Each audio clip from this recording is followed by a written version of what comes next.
The Reading Lantern presents The Nightingale and the Rose by Oscar Wilde. She said that she would dance with me if I brought her red roses, cried the young student, but in all my garden there is no red rose. From her nest in the holm oak tree, the nightingale heard him, and she looked out through the leaves and wondered. No red rose in all my garden?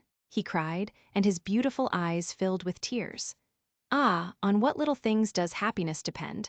I have read all that the wise men have written, and all the secrets of philosophy are mine, yet for want of a red rose is my life made wretched. Here at last is a true lover, said the nightingale. Night after night have I sung of him, though I knew him not. Night after night have I told his story to the stars, and now I see him. His hair is dark as the hyacinth blossom, and his lips are red as the rose of his desire. But passion has made his face like pale ivory, and sorrow has set her seal upon his brow. The prince gives a ball tomorrow night, murmured the young student, and my love will be of the company. If I bring her a red rose, she will dance with me till dawn. If I bring her a red rose, I shall hold her in my arms, and she will lean her head upon my shoulder, and her hand will be clasped in mine. But there is no red rose in my garden, so I shall sit lonely, and she will pass me by. She will have no heed of me, and my heart will break. Here indeed is the true lover, said the nightingale. What I sing of, he suffers. What is joy to me, to him is pain. Surely love is a wonderful thing. It is more precious than emeralds and dearer than fine opals. Pearls and pomegranates cannot buy it, nor is it set forth in the marketplace. It may not be purchased of the merchants, nor can it be weighed out in the balance for gold. The musicians will sit in their gallery, said the young student, and play upon their stringed instruments, and my love will dance to the sound of the harp and the violin. She will dance so lightly that her feet will not touch the floor, and the courtiers in their gay dresses will throng round her. But with me she will not dance, for I have no red rose to give her. And he flung himself down on the grass, and buried his face in his hands, and wept. Why is he weeping? Asked a little green lizard, as he ran past him with his tail in the air. Why, indeed? Said a butterfly, who was fluttering about after a sunbeam. Why, indeed? Whispered a daisy to his neighbor in a soft, low voice. He is weeping for a red rose, said the nightingale. For a red rose, they cried. How very ridiculous! And the little lizard, who was something of a cynic, laughed outright. But the nightingale understood the secret of the student's sorrow, and she sat silent in the oak tree and thought about the mystery of love.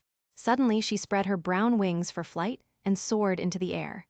She passed through the grove like a shadow, and like a shadow she sailed across the garden. In the center of the grass plot was standing a beautiful rose tree, and when she saw it, she flew over to it and lit upon a spray.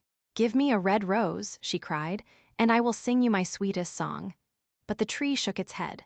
"My roses are white," it answered, "as white as the foam of the sea, and whiter than the snow upon the mountain.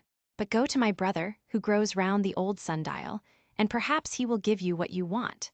So the nightingale flew over to the rose tree that was growing round the old sundial. "Give me a red rose," she cried, "and I will sing you my sweetest song." But the tree shook its head. "My roses are yellow," it answered, "as yellow as the hair of the mermaiden who sits upon an amber throne, and yellower than the daffodil that blooms in the meadow before the mower comes with his scythe. But go to my brother, who grows beneath the student's window, and perhaps he will give you what you want." So the nightingale flew over to the rose tree that was growing beneath the student's window. "Give me a red rose," she cried, "and I will sing you my sweetest song." But the tree shook its head. "My roses are red," it answered, "as red as the feet of the dove, and redder than the great fans of coral that wave and wave in the ocean cavern. But the winter has chilled my veins, and the frost has nipped my buds, and the storm has broken my branches, and I shall have no roses at all this year."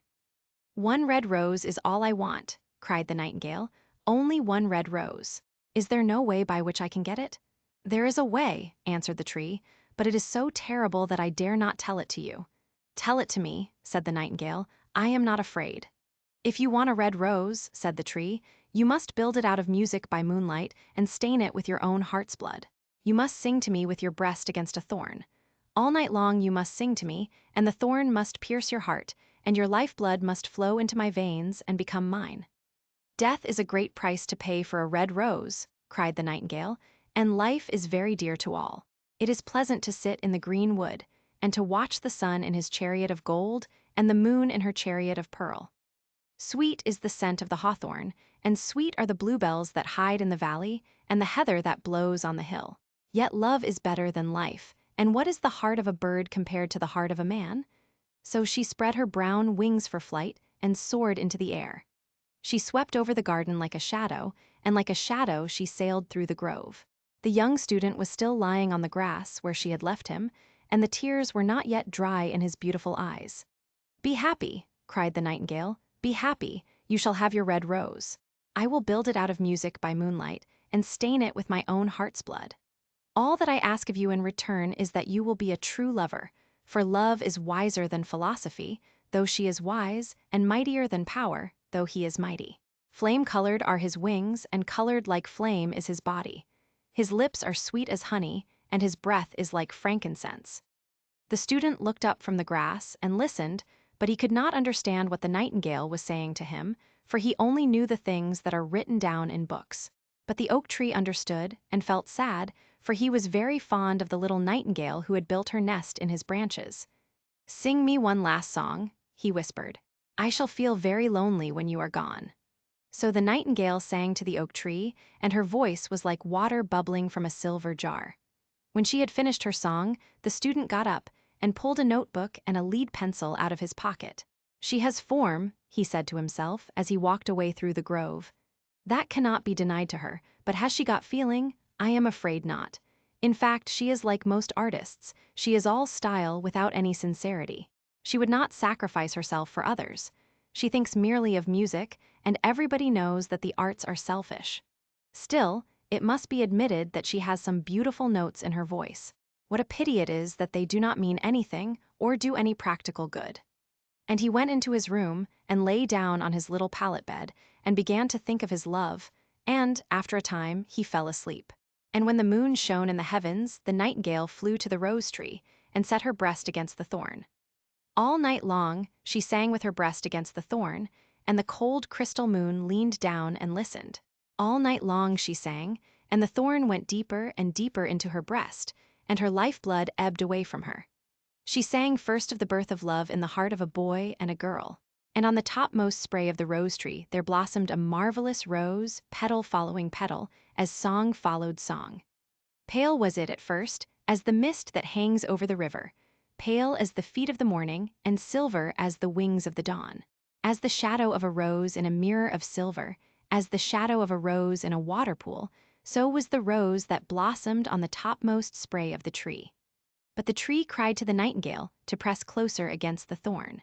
"Press closer, little nightingale," cried the tree, "or the day will come before the rose is finished." So the nightingale pressed closer against the thorn, and louder grew her song, for she sang of the birth of passion in the soul of a man and a maid. And a delicate flush of pink came into the leaves of the rose, like the flush in the face of the bridegroom when he kisses the lips of the bride. But the thorn had not yet reached her heart, so the rose's heart remained white, for only a nightingale's heart's blood can crimson the heart of a rose. And the tree cried to the nightingale to press closer against the thorn. "Press closer, little nightingale," cried the tree, "or the day will come before the rose is finished." So the nightingale pressed closer against the thorn, and the thorn touched her heart, and a fierce pang of pain shot through her. Bitter, bitter was the pain, and wilder grew her song, for she sang of the love that is perfected by death, of the love that dies not in the tomb. And the marvelous rose became crimson, like the rose of the eastern sky. Crimson was the girdle of petals, and crimson as a ruby was the heart. But the nightingale's voice grew fainter, and her little wings began to beat, and a film came over her eyes. Fainter and fainter grew her song, and she felt something choking her in her throat. Then she gave one last burst of music. The white moon heard it, and she forgot the dawn and lingered on in the sky. The red rose heard it, and it trembled all over with ecstasy, and opened its petals to the cold morning air. Echo bore it to her purple cavern in the hills, and woke the sleeping shepherds from their dreams. It floated through the reeds of the river, and they carried its message to the sea. "Look, look!" cried the tree, "the rose is finished now." But the nightingale made no answer, for she was lying dead in the long grass with the thorn in her heart. And at noon the student opened his window and looked out. "Why, what a wonderful piece of luck!" he cried. Here is a red rose. I have never seen any rose like it in all my life. It is so beautiful that I am sure it has a long Latin name," and he leaned down and plucked it. Then he put on his hat and ran up to the professor's house with the rose in his hand. The daughter of the professor was sitting in the doorway winding blue silk on a reel, and her little dog was lying at her feet. "You said that you would dance with me if I brought you a red rose," cried the student. "Here is the reddest rose in all the world. You will wear it tonight next your heart, and as we dance together it will tell you how I love you." But the girl frowned.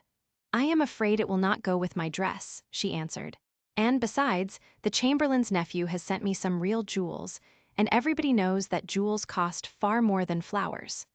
"Well, upon my word, you are very ungrateful," said the student angrily. And he threw the rose into the street, where it fell into the gutter, and a cartwheel went over it. "Ungrateful," said the girl. "I tell you what, you are very rude, and after all, who are you? Only a student. Why, I don't believe you have even got silver buckles to your shoes, as the chamberlain's nephew has." And she got up from her chair and went into the house. "What a silly thing love is," said the student as he walked away.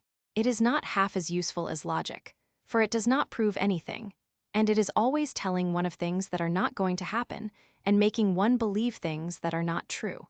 In fact, it is quite unpractical, and, as in this age to be practical is everything, I shall go back to philosophy and study metaphysics." So he returned to his room and pulled out a great dusty book and began to read. Thank you for listening. If you enjoyed this story, don't forget to follow the reading lantern and let its light guide you to your next great tale.